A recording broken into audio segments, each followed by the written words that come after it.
Good morning, everyone, and welcome to the Delta Air Lines December quarter and full year 2022 financial results conference call. My name is Matthew, and I will be your coordinator. At this time, all participants are on a listen-only mode until we conduct a question-and-answer session following the presentation. As a reminder, today's call is being recorded. If you have any questions or comments during the presentation, you may press star one on your phone to enter the question queue at any time. I would now like to turn the conference over to Julie Stewart, Vice President of Investor Relations. Please go ahead. Thank you, Matthew, and good morning, everyone, and thanks for joining us for our December quarter and full year 2022 earnings call. Joining us from Atlanta today are CEO Ed Bastian, our President Glen Hauenstein, our CFO Dan Janki. Ed will open the call with an overview of Delta's performance and strategy. Glen will provide an update on the revenue environment, and Dan will discuss costs and our balance sheet. After the prepared remarks, we'll take analyst questions. We ask that you please limit yourself to one question and a follow-up so we can get to you as many as possible. After the analyst Q&A, we will move to our media questions. Today's discussion contains forward-looking statements that represent our beliefs or expectations about future events. All forward-looking statements involve risks and uncertainties that could cause the actual results to differ materially from the forward-looking statements. Some of the factors that may cause such differences are described in Delta's SEC filings. We'll also discuss non-GAAP financial measures, and all results exclude special items unless otherwise noted. You can find a reconciliation of our non-GAAP measures on the investor relations page at ir.delta.com. And with that, I'll turn the call over to Ed. Thank you, Julie. Good morning, everyone. We appreciate you joining us today. Earlier, Delta reported our full year results, including our December quarter earnings per share of $1.48 on record revenue that was 8% above 2019 levels. We generated a 12% operating margin, our third consecutive quarter of double-digit operating margins, pointing to the strength of our recovery. I want to sincerely thank the 90,000-strong Delta team for their outstanding work in delivering these results and serving our customers during a very busy holiday travel season. In my opinion, 2022 was the most difficult operational year in our history and was capped off by severe winter storms over the holidays. I am grateful to our employees for their great work to recover the operation while keeping our customers and each other safe. They are the reason our brand and customer loyalty is at the top of the industry. Our December quarter earnings per share and margins exceeded guidance, marking a strong close to a year where we made significant progress regarding restoration of our financial foundation.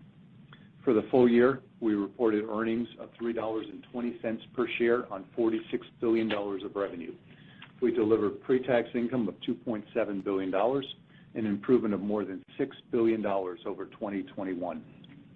Delta's profitability led the industry, and in our nearly 100-year history, 2022 was our seventh highest result, even with a $1 billion loss in the first quarter.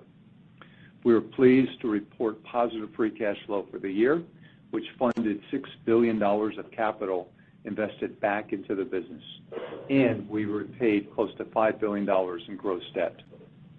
Sharing our success is a long-standing pillar of Delta's culture, and I'm proud to announce that we'll be paying our employees $550 million in well-earned profit sharing come Valentine's Day.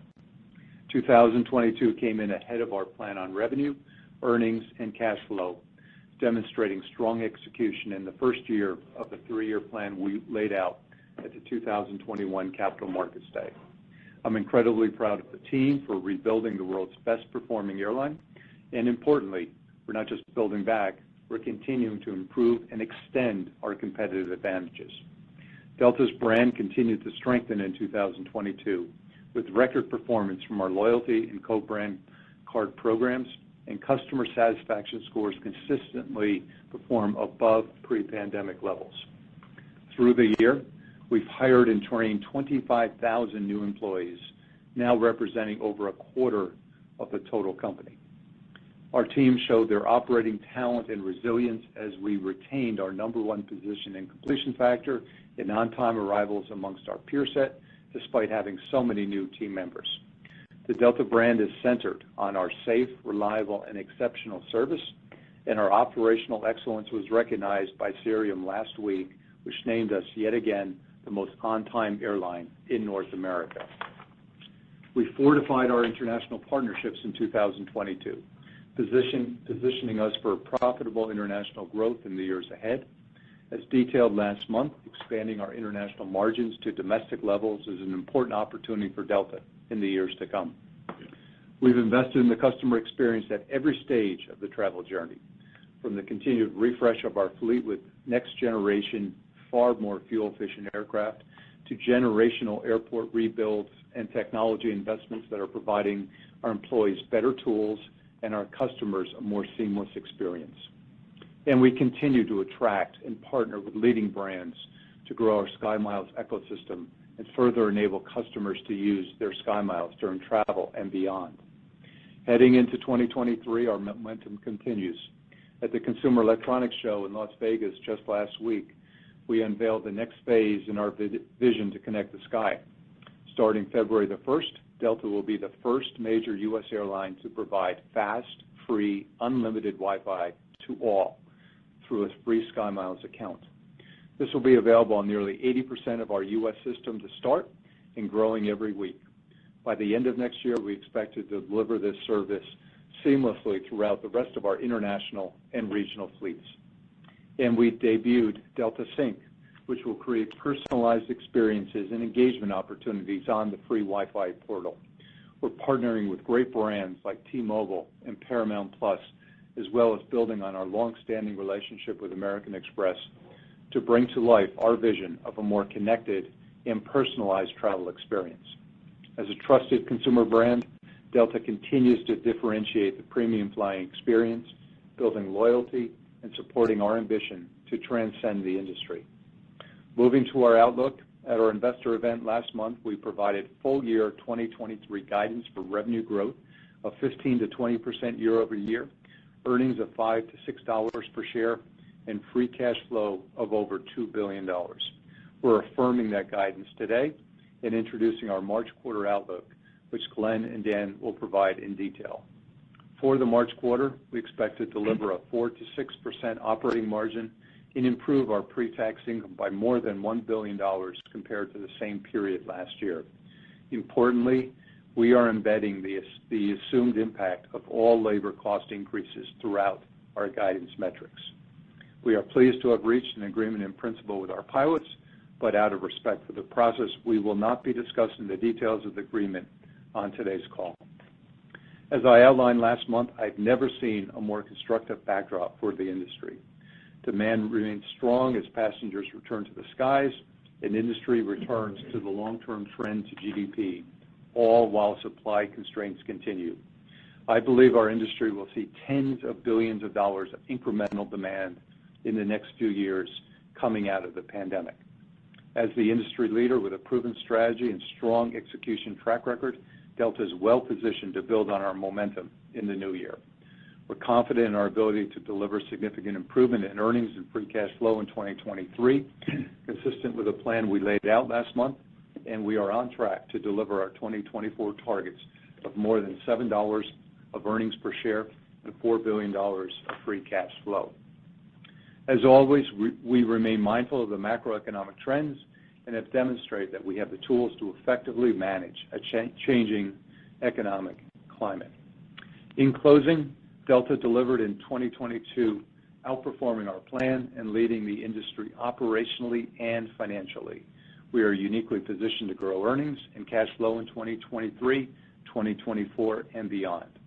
The power of our premium brand continues to grow, and with the very best people in the industry, I couldn't be more excited about what's ahead for Delta and our customers. Thank you again. With that, I'll turn it over to Glenn. Thank you, Ed, and good morning, everyone. I couldn't be prouder of what the Delta people accomplished throughout 2022, and I want to congratulate our teams on their much-deserved profit-sharing payout they'll be receiving next month. For the full year, we generated revenue of $46 billion, a $19 billion improvement year over year. We delivered record December quarter and full-year unit revenues, sustaining our revenue premium to the industry of more than 110%. For the 12th consecutive year, Delta was named the #1 corporate airline in Business Travel News survey as we continue to invest in our network and product offerings.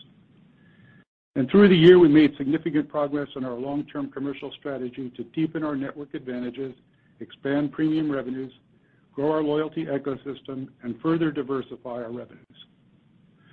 Starting with our network strategy, we focused on solidifying our positions in coastal gateways while protecting our core hub shares. We secured the leading positions in both Boston and Los Angeles while increasing local market share in our core hubs. Premium led all year with paid load factors higher than 2019 and yield growth outpacing main cabin, while basic economy made up less than 5% of revenue, half of the 2019 levels. We expanded our Delta Premium Select rollout during the year. Customer response has been positive and the cabin performed better than our initial expectations. Our rollout continues in 2023 and we will have this product on 84% of our international wide-body fleet by this summer. Our loyalty program continued to exceed our expectations with record SkyMiles acquisitions in 2022, 42% higher than 2019. As Ed noted, we're partnering with leading companies to expand our loyalty ecosystem, increasing the value of our program for customers and deepening customer engagement with Delta. With an expanding ecosystem and free fast Wi-Fi, we expect continued growth in our loyalty base. Our partnership with American Express delivered record results with full-year remuneration of $5.5 billion, ahead of our initial target and positioning us to deliver over $6.5 billion in 2023 and over $7 billion in 2024. Cargo revenue was a record in 2022, and we expect to grow cargo revenues in 23 as increased capacity offsets the cargo yield environment. With strong execution across our business lines, a record 55% of revenue was generated by premium products and diverse revenue streams. We're confident in our path to exceed 60% by 2024. While not without challenges, 2022 was a strong year for Delta, and we exited the year with momentum. During the December quarter, we generated revenue of $12.3 billion, 8% higher than 2019 on 9% less capacity. We saw revenue recapture at the end of December that offset the impact of weather disruptions in our system around Christmas. Fourth quarter unit revenues were 19% higher than 2019, with strength driven by consumer demand throughout the quarter. Corporate travel demand was steady through the quarter, with corporate domestic sales 80% recovered to 2019 levels. We expect March quarter revenue to be up 14 to 17% higher versus 2019. On capacity approaching full restoration, we expect March quarter unit revenues will be up 15 to 17% compared to 2019, including a 2-point impact from higher stage. Based on how we're deploying our network, our stage length is expected to be up 5 points compared to 2019, resulting in a higher restoration of ASMs than seats. This is a temporary dynamic that is unique to Delta among major carriers.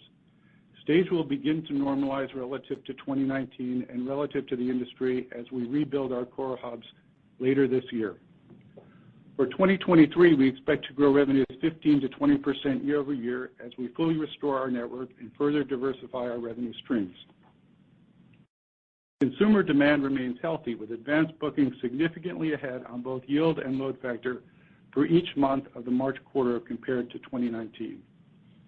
And in our recent corporate survey, where results were positive, with 96% of respondents expecting to travel as much or more in 1Q than 4Q, led by financial services.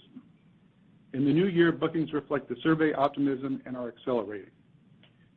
International revenue continues to be led by the transatlantic. We are seeing robust demand across our expanded footprint in Europe and expect the spring and summer to set new record revenues.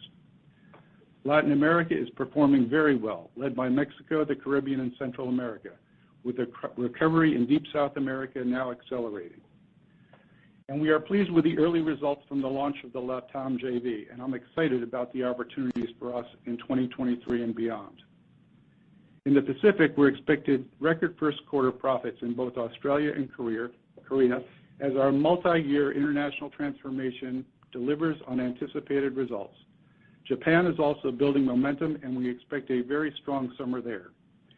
And lastly, with China indicating its reopening, we expect to rebuild capacity in line with demand starting later this year. In closing, we delivered on our key commercial priorities in 2022, supporting a significant improvement in our revenue while strengthening our competitive advantages. We have started the new year with great momentum and are well positioned to extend our leadership position in the years ahead. And with that, I'll turn it over to Dan to talk about the financials. Great. Thank you, Glenn. In 2022, we made significant progress restoring our financial foundation. We delivered earnings of $3.20 per share with pre-tax income of $2.7 billion, ahead of our plan.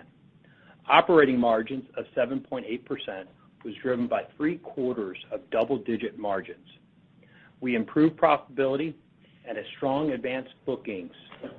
We generated $6.2 billion of operating cash flow, enabling continued investment in our people, our fleet, our partners, and technology. After gross CapEx of $6 billion, we generated $244 million of free cash flow.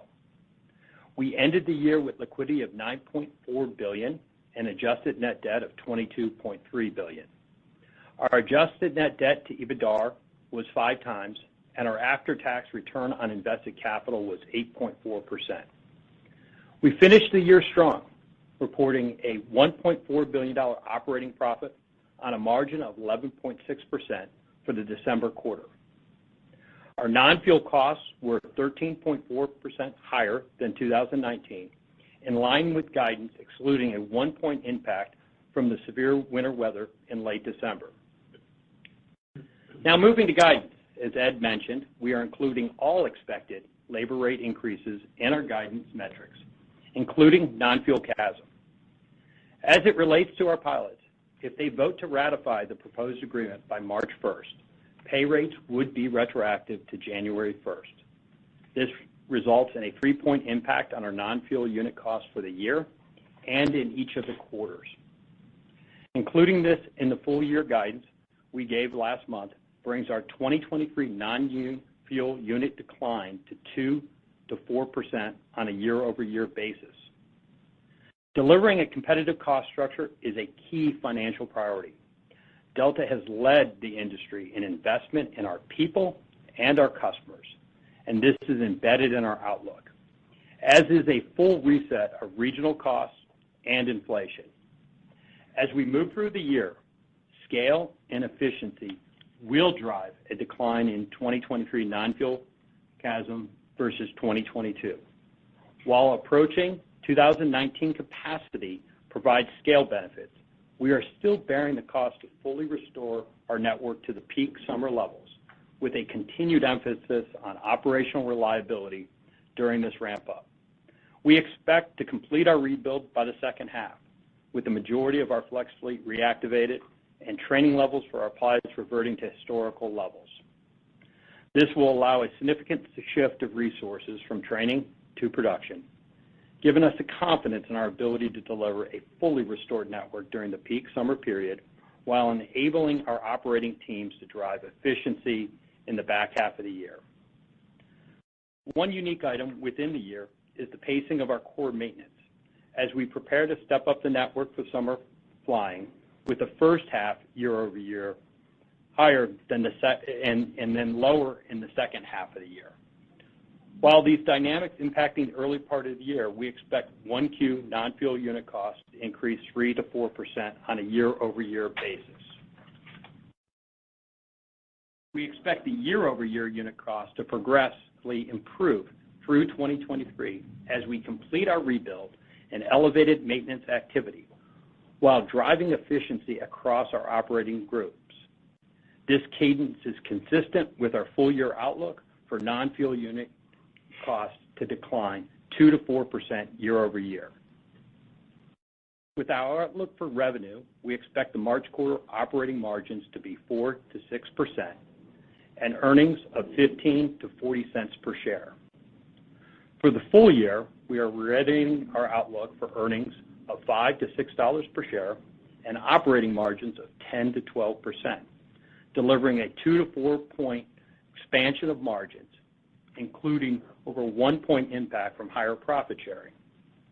We expect the full year free cash flow to be more than $2 billion, with gross CapEx of $5.5 billion. In 2023, non-operating expense is expected to be $470 million higher year over year. This results from non-cash pension expense increasing over $550 million year over year due to broad market declines, more than offsetting the reduction in interest expense from repaying debt. We plan to pay cash for our $2.4 billion in debt maturities while opportunistically reducing debt with excess liquidity. This will bring our leverage to 3 to 3.5 times target for 2023 and remaining on track for 2024 adjusted debt to EBITDA to be 2 to 3 times. Returning to investment-grade metrics by 2024 while continuing to reinvest in the business remains our focus for capital allocation.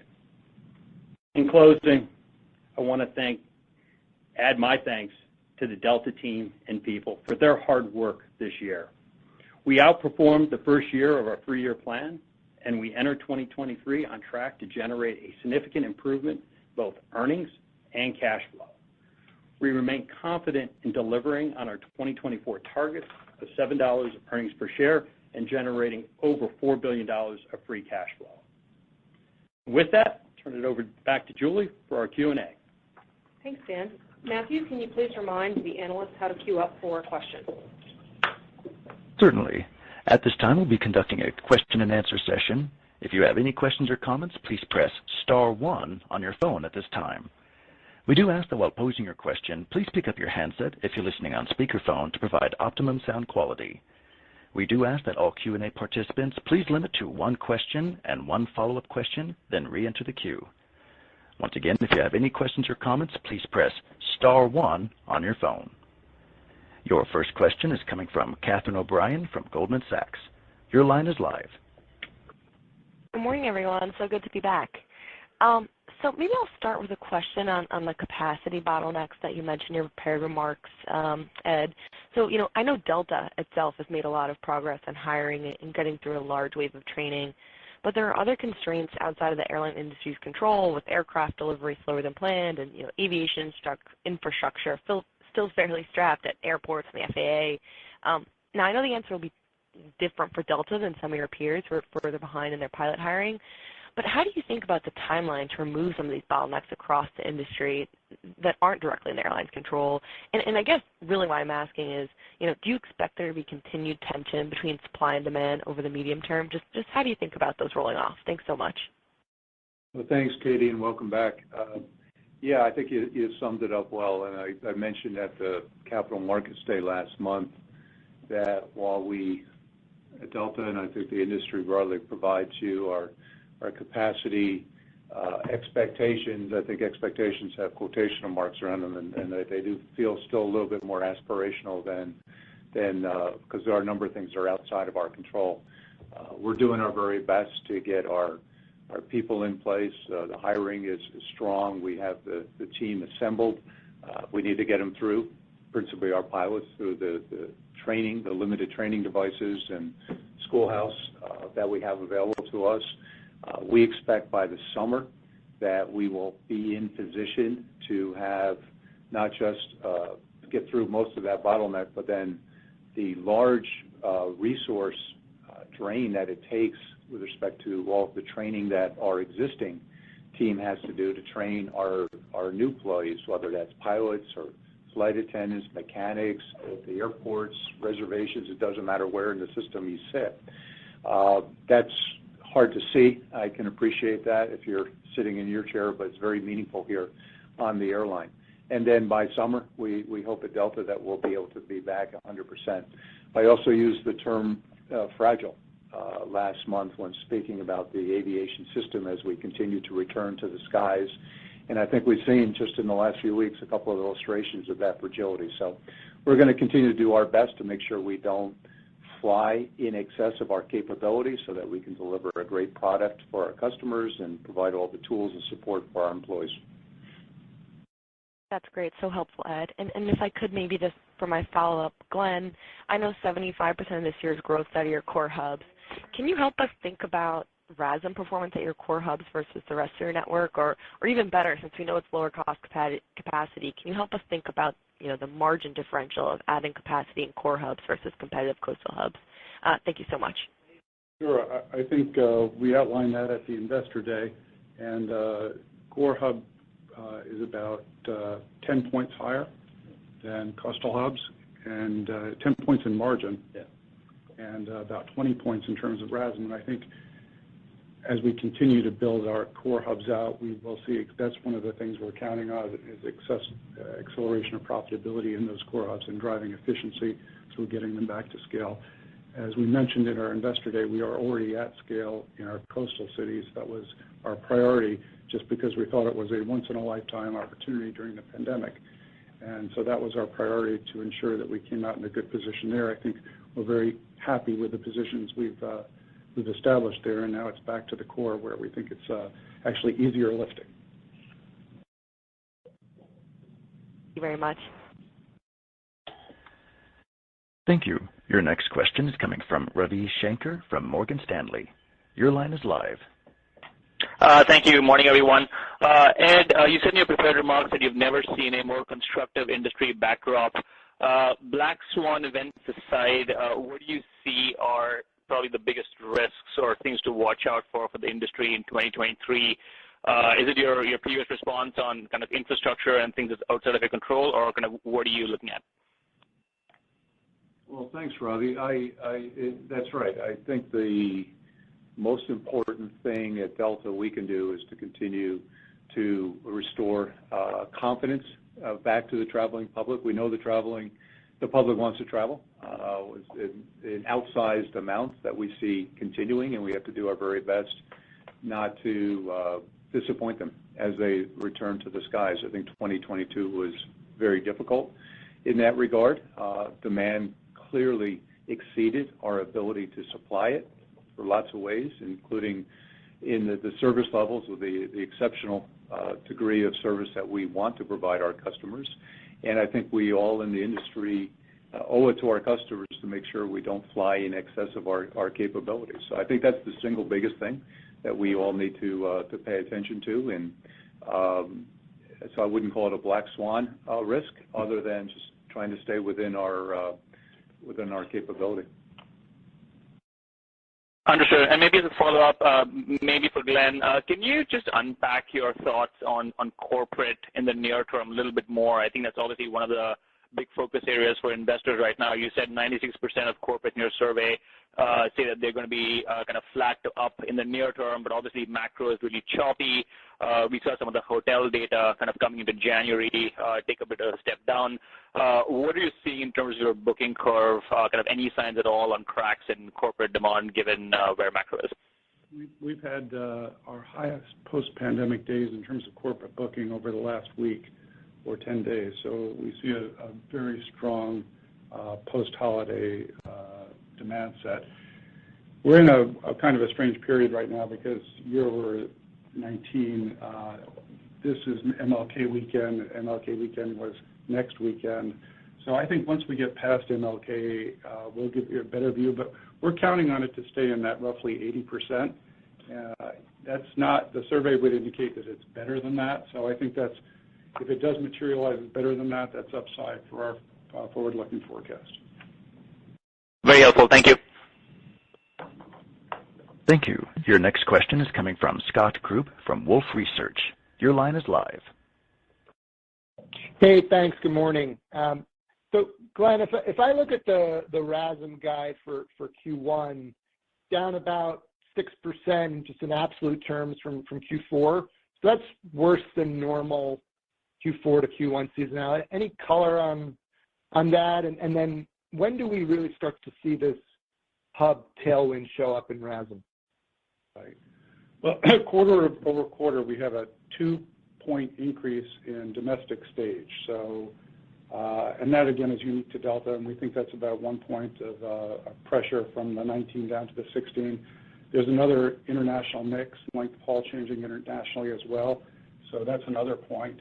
And so then we're thinking about this as really being sequentially about 1 point difference to get from a 91% restoration all the way up to 99% restoration. So core same store sales, we're actually seeing first quarter being stronger than fourth quarter, and with that sequential improvement from February being better than January and March being better than February. So I think we're sitting in a pretty exciting place right now as we look at how 23 is starting. The rebuild of the core, we wish we could do it sooner. Again, I think our priority has been to make sure that we can sustain industry-leading operations. And so that's going to work throughout the year. I think when we talked about it in Investor Day, we didn't really give you color that this is not a first quarter event. While there's some rebuild domestically in the core, the major rebuilds we expect, for example, Atlanta, which was about 85% last year in terms of seats, to be close to 95% by summer and then 100% by fall, with Minneapolis close to Atlanta and then Detroit a little bit behind. So we're working on that. That's our priority, and we'll get there, we believe, by fall, but it really doesn't impact significantly the first quarter. Okay, and then just for Dan, just help bridge us from CASM up 3 to 4 in Q1 to down 2 to 4 for the year. You mentioned maintenance. How much does that hurt Q1? How much does that then help the back half? Any color here? Thank you. Yeah, certainly. There's two pieces in there. Maintenance being one. It's about a 2-point headwind in the first quarter and first half, and it's driven by engine induction levels and scope of work related to that. As you get into the back half of the year, that's a 2-point to 3-point benefit year over year, so a 5-point progression from beginning to end. And then the second piece of that is related to the completion of our rebuild and those rebuild costs stepping down. Most of our rebuild, over 85% of that cost is in the first half of the year. You don't have that in the back half of the year. And as Glenn just talked about, one of the enablers to that efficiency is as we restore the core hubs, these low-cost hubs, low CP, most cost competitive, as we put that capacity in, that drives efficiency of our assets and our workforce. That is 5 points. So the 5 points related to that and the 5 points related to maintenance is 10-point progression as you go through the year from the beginning to the end. And that drives that continuous cadence improvement as you go through the quarters. Helpful. Thank you, guys. Thank you. Your next question is coming from Sheila Kahyaoglu from Jefferies. Your line is live. Thank you, and good morning, everyone. First, I wanted to maybe ask about just profitability levels. You finished the year with 8% margins and are guiding to Q1 with 4 to 6. And given the full year guide, how do we think about margin progression throughout the year? It will, part of it is tied to the cost progression. As you see that progression being up, and I said you got about a 10-point improvement in cost from beginning to end, that will drive your expansion of margins throughout the year as you progress, along with what then Glenn talked about, which was the commercial rebuild related to the core. So you'll see a progression, certainly year over year.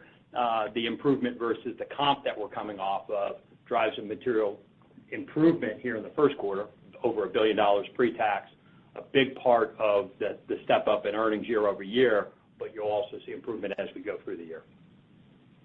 That's helpful. And then just maybe one follow-up related to that, just margin progression. I think, Eddie, you mentioned high margin Pacific routes opening up. I think it was Australia and Korea. What are 1 to 2 items we should watch for as we see that international recovery help margin momentum? Our international recovery is well underway, and if you think about Europe, we'll actually be bigger in the transatlantic this year than we were in 2019 by about 8 points in terms of seats. Early advanced bookings for that are incredibly strong, so we're very pleased with how that's developing. And so what's really left to reopen is China. And we're not going to get ahead of ourselves in terms of capacity to China. We're going to be very mindful to see how demand warrants and how this opens up. But that's the big question mark, I think, in terms of international demand for 2023 that we don't know yet. I think the others, we're very confident that we have a good path forward that'll get us back to 19 or bigger at better margins. And, I think as we talked about at Investor Day, the multi-year progression on international, the structural elements here, right? the next generation fleet that we're at, the reconfiguration of more premium seats with DPS, better cargo capability, stronger partner network, all those are systematic drivers, not only in this year, but really on a multi-year basis. And if you go back in our history, not to go into too much detail, but we had a multi-year restructure of our Asia capacity, and that has been a drag on earnings for many years leading up to the pandemic. And now as we come out of that, we feel like our restructuring is really done in earnest, and so we should see really good improvements in Pacific profitability moving forward. Great. Thank you very much. Thank you. Your next question is coming from Jamie Baker from J.P. Morgan. Your line is live. Hey, good morning, everybody. Glenn, it's been a while since we visited the topic of domestic and international RASM premiums. We know, what those metrics were pre-COVID. There's obviously been, quite a bit of international upheaval since then, a bit of domestic change. And, of course, the premium market, at least, is stronger than what I was anticipating in 2019. How should we think about the magnitude of Delta's RASM premiums going forward and any related timing? Yeah. I think right now we're sitting probably at a low point relative to the industry, given our stage length and the way we rebuilt the airline. And I would expect to gain a couple, 2 to 3 points domestically back as we get towards the back half of the year on how we rebuild the airline. So that's how I view it. I'm pleased with, at a macro level or at an individual flight level, I'm pleased with where we are. When you add it all up, the sum total looks like you're taking a step backwards, but I think it's really the way we've done it rather than a structural look away from Delta or anything that we're losing customers. So I think we're in a good spot for that. Okay, thank you. And second for Dan, as we think about the order book, particularly on the wide-body side, considering the OEM backlogs, that Katie, welcome back, by the way, mentioned in her question, how should we be thinking about the cadence of CapEx in coming years? We tend to model you on a normalized basis, but, one of your competitors is on a CapEx holiday. Another right now is on a CapEx bender. I'm just trying to assess whether 2024 represents a potential peak in cash flow in light of future aircraft needs. It gets steady as it goes.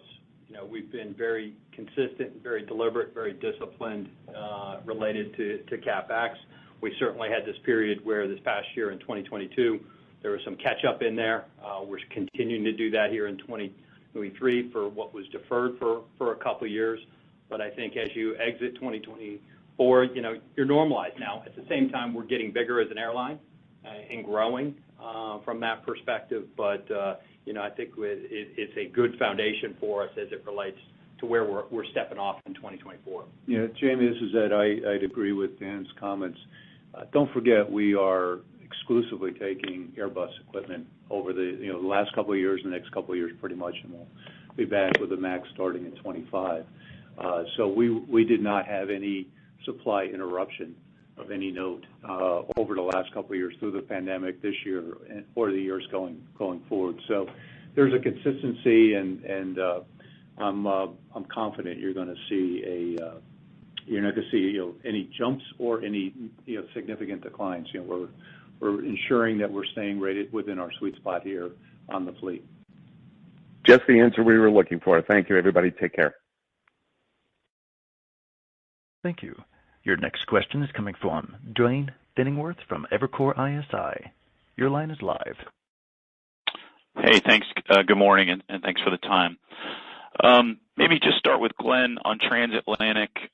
Typically, this is a pretty quiet time of the year, but it appears the industry is sort of doing less seasonal shaping or kind of de-seasonalizing transatlantic, which probably makes sense in light of rebuild for the summer. Can you just talk about what you're seeing in transatlantic, less about this summer and more about, getting from here to there? Right. Well, there's not a lot of room between here and there. We're seeing really robust bookings for March and beyond. So it's really, if I look at how we view the transatlantic, there's April through October, peak spring IATA. March is getting to be a peak month these days. So that leaves you really the non-holiday weeks in November and the non-holiday weeks in January and February as really your lull periods. And so, how we've shaped it this year is we've had a bigger transatlantic than 2019. We had some operational issues in Amsterdam. Excluding those, we were very pleased with the results in the off-peak season, and it's setting up really well, because I think one of the things that you forget about building up for the summer is the first few weeks for the high point of sale U.S. travel are always throwaway weeks, because you've got significant amount of outbound traffic and very light inbound traffic. So getting those out of the way earlier in the season and really allowing the summer peak to be even more robust than it has been before is, I think, how we're shaping. So I don't know if I answered your question, but I'd say we really like what we saw. There are things we're going to do differently next year. There are learnings from this year that we can improve on. So excited about those learnings, and then really excited about the summer peak season here. We think this is going to be a record breaker. Thank you, Glenn. And then just on fuel, maybe this is Ed or Dan. You own a refinery. Can you talk a little bit about your outlook for jet fuel? And I'm not asking for guidance. We can obviously see that, but just with respect to the unusually high crack spreads and refining margins, which week to week look like we're going to get relief, and then that relief sort of goes away. Obviously, you have a hedge in that regard, but I wondered if you could talk kind of intermediate term about when we see sort of refining margin relief. Yeah, no, you saw it. Constrained market throughout 2022, stayed elevated. Certainly was disrupted significantly in the second quarter, particularly. We don't anticipate it being at those levels for the current year, giving back. But I would say for the next 12 to 18 months, I think you're at least in a period where you're structurally constrained. The global flows for both oil and refined product have changed. Things that used to revert, both gasoline, diesel, and jet coming out of Europe into the U.S. aren't taking place. Utilization of refineries are high, and you get disruptions. You've seen it as the winter storms came through in December at incredibly low temperatures. Refineries were impacted, and you're seeing the rippling effect here in January and the unusual nature, even in the last 7 to 10 days, where the physical market is short. Jets, many times throughout 2022, it was diesel, and you see a spike. And then as the refineries get the utilization back up and optimize, you get a balancing, but they're still tight, and we expect them to stay elevated. Appreciate the thoughts. Thank you. Your next question is coming from Savi Syth from Raymond James. Your line is live. Hey, good morning. Glenn, could you talk a little bit more about, what you're seeing on the corporate demand side across the international entities, and just as you get to the summer, I realize it's early days, but where you expect kind of capacity to be restored across these entities? Yeah, I think we talked a little bit about that in the previous question. We expect the transatlantic to be about 108% restored to 2019 levels. So we'll be bigger than 2019. Most of that is engaged as we bring in the newer, more efficient fleets, but we have some exciting departures. We haven't loaded our entire summer schedule yet. That'll be announced over the next 8 to 10 days. There are a few more things we need to put back in. And then in the Pacific, absent of China, we are more than rebuilt in Australia. We're more than rebuilt in Korea, and we are about 75% rebuilt in Japan. We expect to be, somewhere between 75 and 100% rebuilt in Japan if we do or don't receive slot waivers. If we do receive slot waivers, we'll probably stay in that 75%. If we don't, we'll go back to 100. And then China is the big question mark, as I mentioned earlier.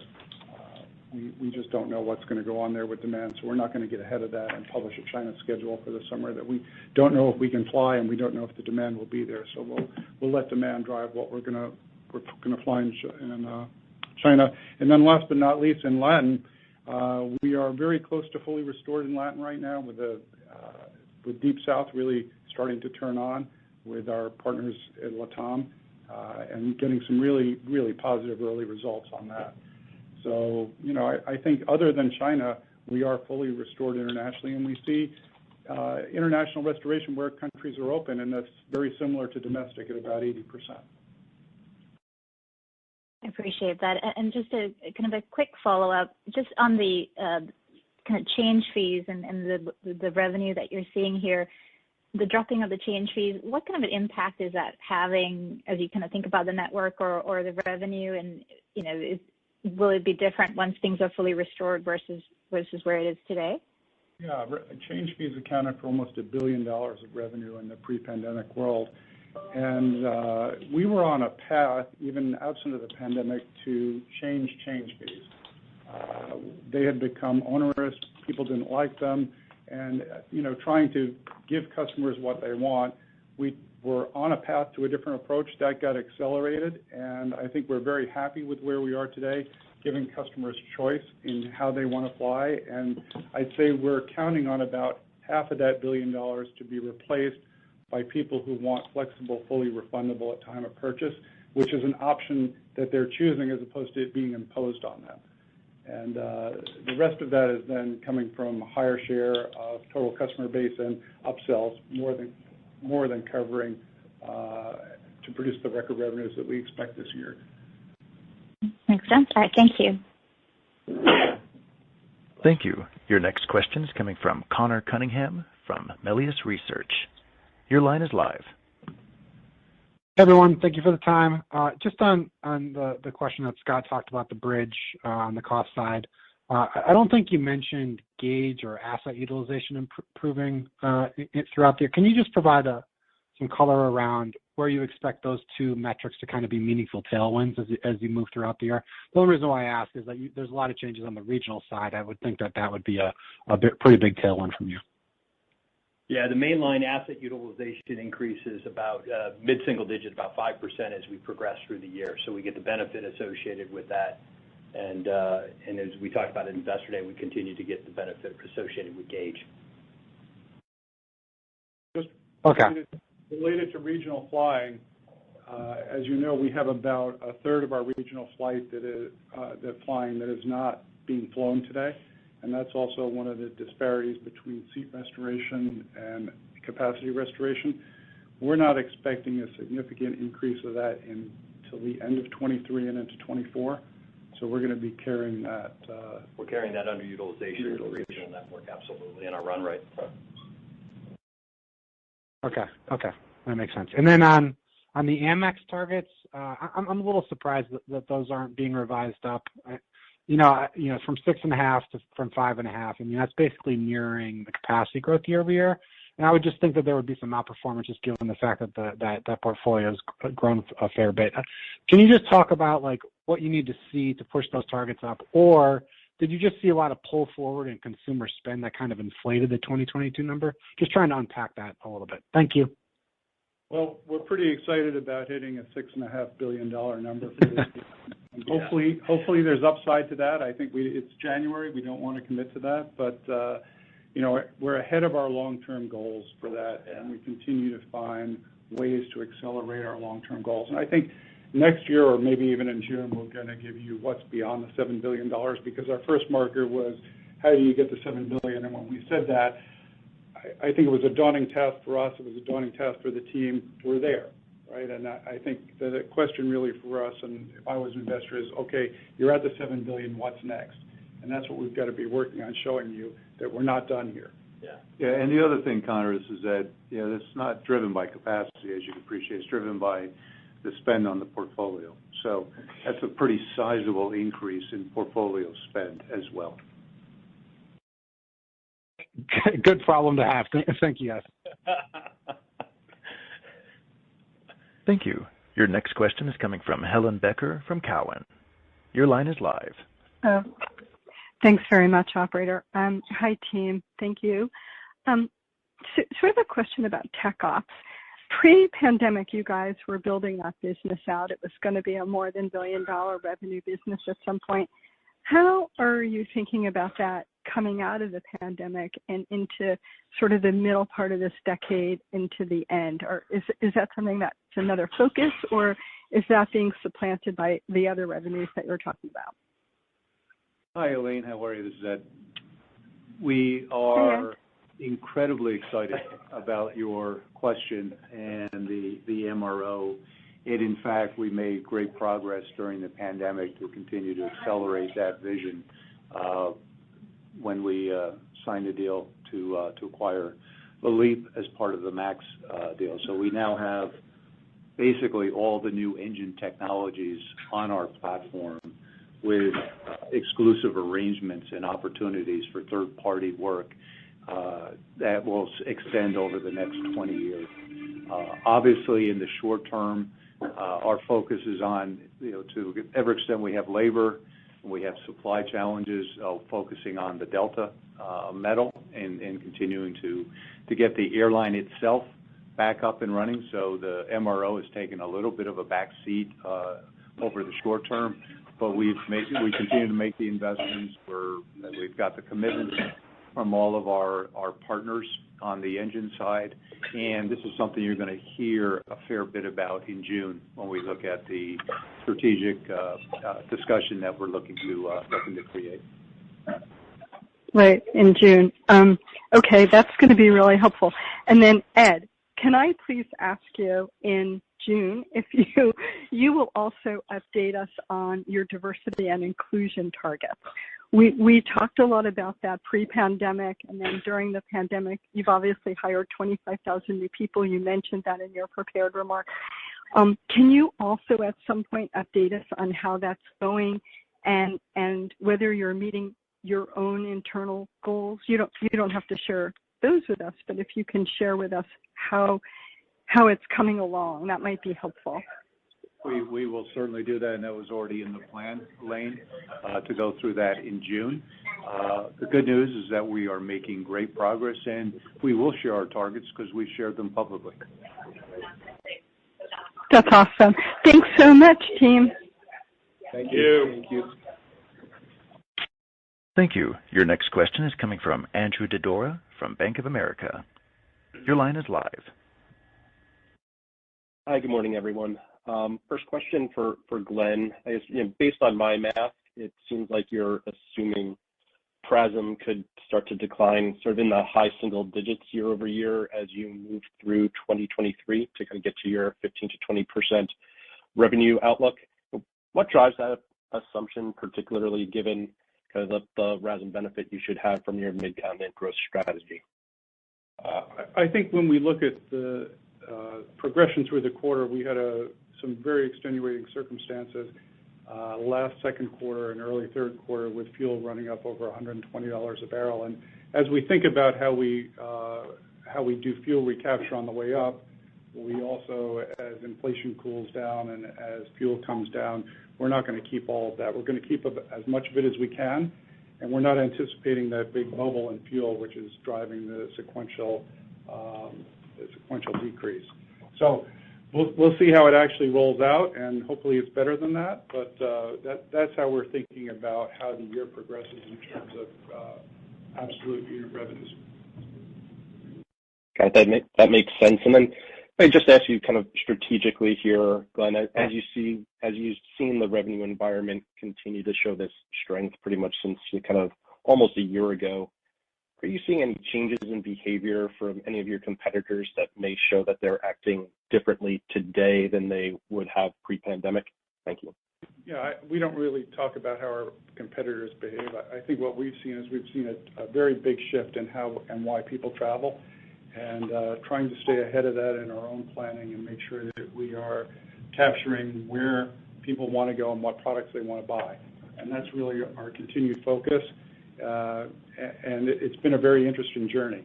Yeah. And as you look at individual market levels, we're very different sizes than we were pre-pandemic based on where our customers want us to take them these days. Great. Thank you. Thank you. Your next question is coming from Mike Linenberg from Deutsche Bank. Your line is live.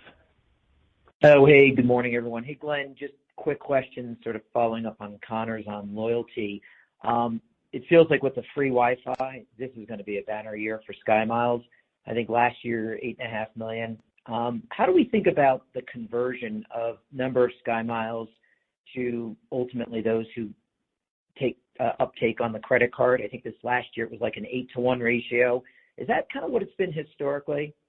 Yeah, I think that's about right. That's we see the more engaged a customer is with Delta, the higher their satisfaction is. And so that's really part of that ecosystem that we're really trying to grow is SkyMiles is an entry point. Of course, as everybody knows, it's free. And now they have an incentive to do that because there's an immediate benefit to join because you get the free Wi-Fi. And so how do we translate that ultimately into more loyal customers who eventually will wind up getting some of our other products? And that's really what our flywheel is right now, how we're going to continue to press forward in terms of loyalty. Great, very good. And then just second question, Dan, you talked about non-op, the $470 million headwind, obviously non-cash pension expense, maybe there's some other items. How do we think about through the year? Is that ratably? Is it lumpy? And what tax rate should we be using March quarter full year? Thank you. Yes, 1.3 for the year. The first quarter, think of it being closer to, if it was ratable, it would be about 330 a quarter. First quarter will be a little bit higher. We think about it as 360 to 365 associated with it. And tax rate continues to be consistent right in that 24 to 24.5%. Great, thank you. We'll now go to our final analyst question. Certainly. Your next question is coming from Brandon Oglinski from Barclays. Your line is live. Keep it to one as well. Dan, can you talk about your normal amortization this year, which I think is about $2.5 billion, relative to the $2 billion of free cash flow that you guys are anticipating? And, what are your options here, especially in a higher interest rate environment? How does that change your capital priorities in any way?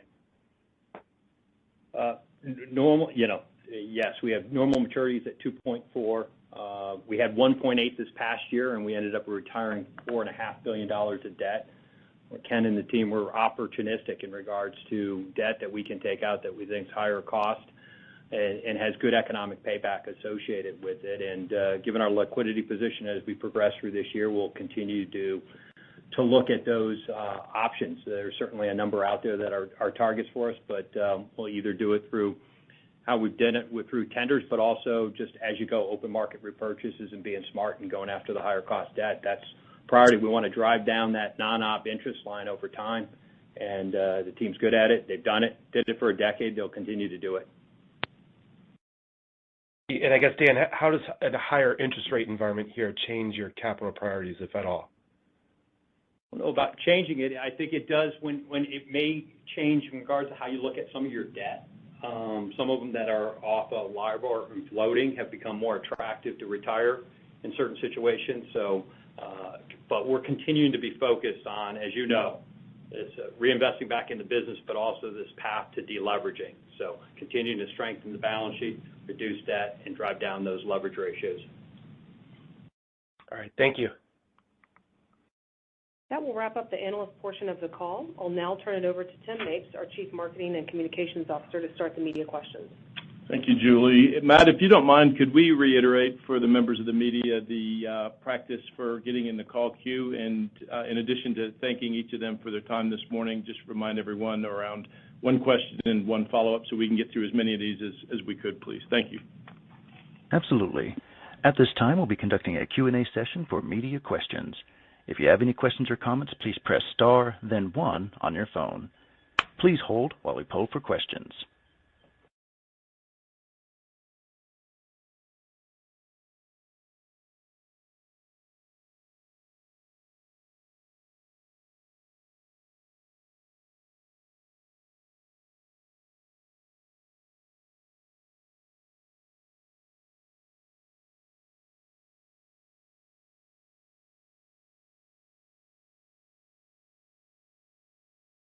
Thank you.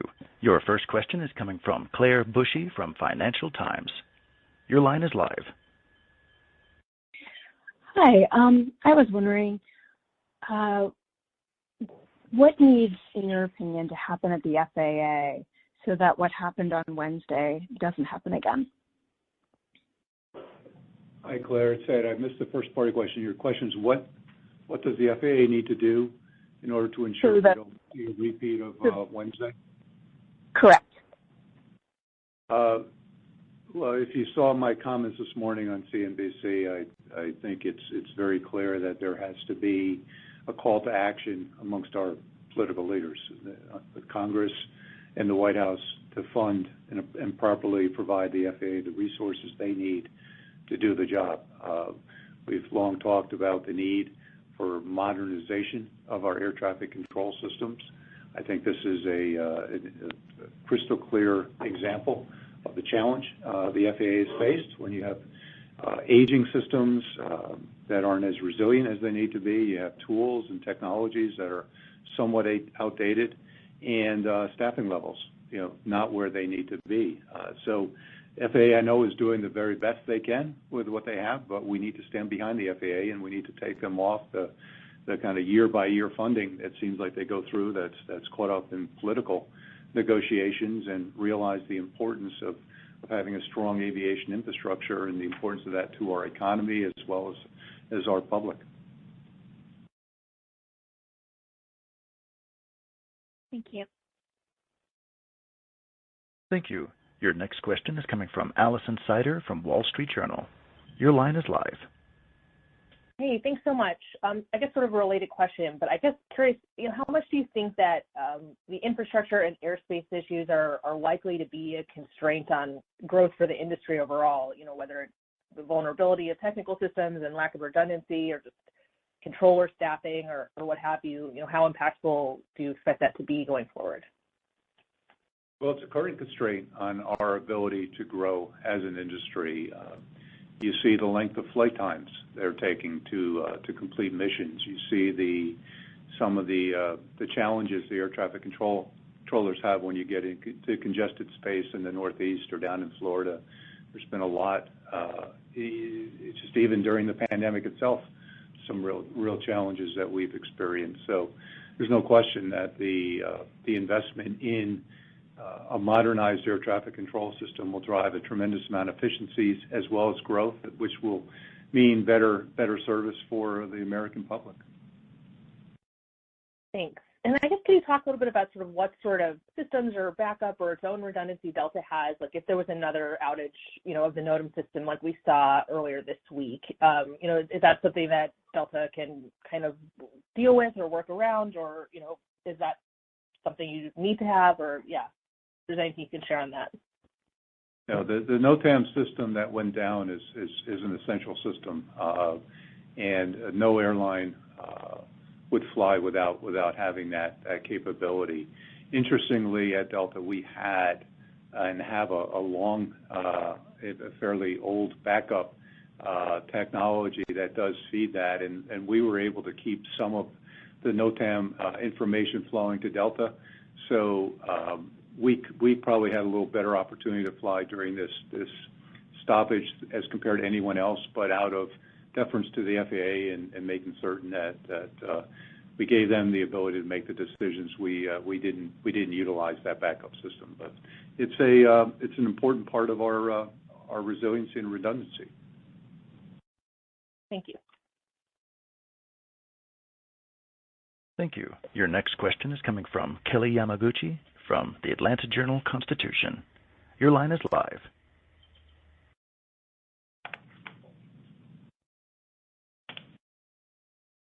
Kelly Yamaguchi, your line is live.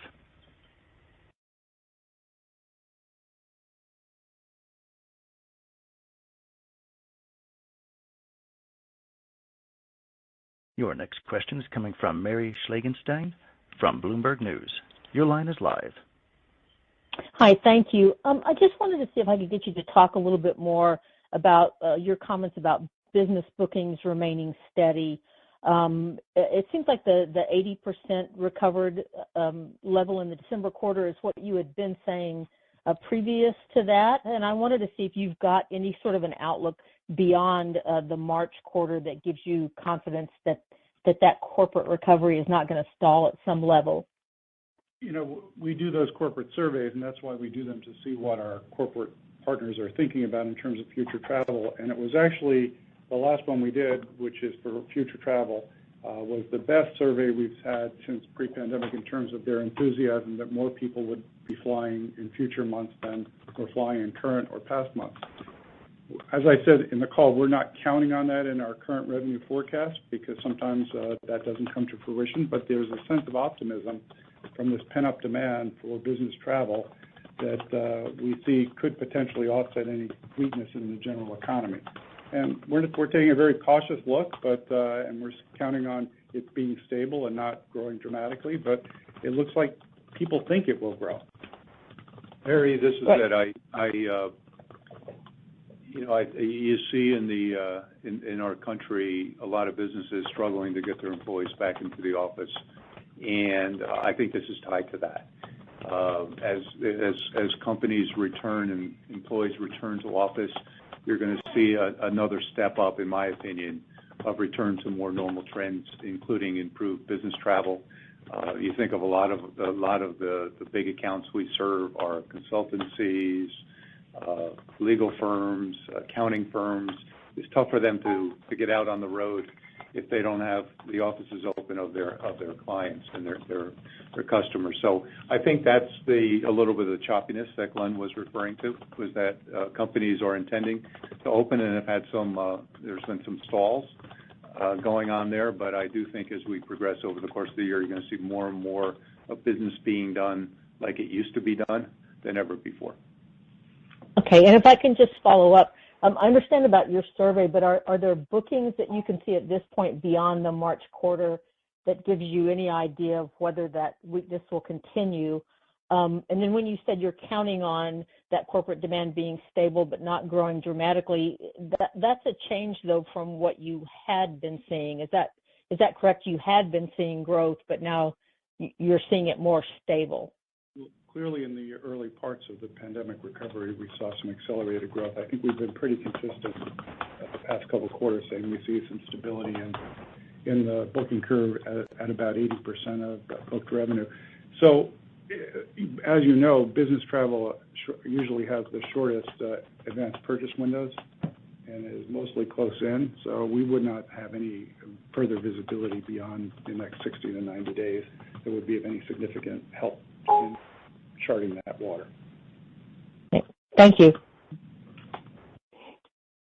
Thank you. Your next question is coming from Edward Russell from Skift. Your line is live. Hi. Thank you for taking my question. I wonder if you could comment on if Delta saw any benefit from Southwest Airlines operational issues in December. Was there an uptick in bookings, people buying last-minute tickets on Delta? Any color would be great. Sure. As you know, we had our own weather operations during the peak Christmas holiday travel period, and we saw after that, when we were fully recovered and Southwest was still not back in full swing, that we had an uptick in our bookings. That's trended in highly competitive with Southwest markets a little bit into January, but we think that will resolve itself over the next 6 months. Thank you. Thank you, Edward. Matt, we have time for one final question, if we could, please. Certainly. The last question is coming from Robert Silk from Travel Weekly. Your line is live. Yeah, hi. When you talk about getting back to full, pre-pandemic capacity in your major hubs, are you talking about seats or flight numbers? And then what percent is your gauge up? Let's say in Atlanta, what will it be up this summer? And how do you think about managing crowds as you increase gauge and bring your flight numbers back up to where they were or beyond? Right. We will probably not for the next couple of years see the flight numbers we did in 2019. We will get seat capacity restoration to 100%, which means that gauge will go up significantly. When you look at our fleet evolution, that was always our plan, was to continue to grow not by additional departures, but by larger airplanes, more efficiency, less fuel burn, better products and services. And so that's really what we're intending on doing. The pandemic accelerated that, and so you've got our average gauge up by double digits right now. That's partly because we keep taking larger airplanes, but partly because the regional fleets are less restored. And we think that will normalize out over the next 18 months, but we will probably not for the foreseeable future get back to the flight levels, although we will match or exceed by the end of the year at the historical levels in terms of seat capacity. Is there any, with the higher gauge, do you end up with more crowded banks in terms of number of passengers, or is that assuaged by having less flights? And if you do have more crowd, that's why we've done these generational builds across our network. Is that we knew that bigger gauge was coming. We needed to accommodate it, and even, for example, here in Atlanta, we've worked closely with the city to reconfigure the D concourse to be wider than any of the other concourses to accommodate that increased gauge. So we've got short, medium, and long-term plans to accommodate those gauge, but a lot of that was in our generational builds across the network. And we don't think that it's going to be more crowded than it was in 19 or feel more crowded. Okay, great. That's helpful. Thank you, Glenn. Thank you, Robert. Matt, that will wrap our call for today. We're grateful for everyone's time and participation. That concludes today's conference. Thank you for your participation today.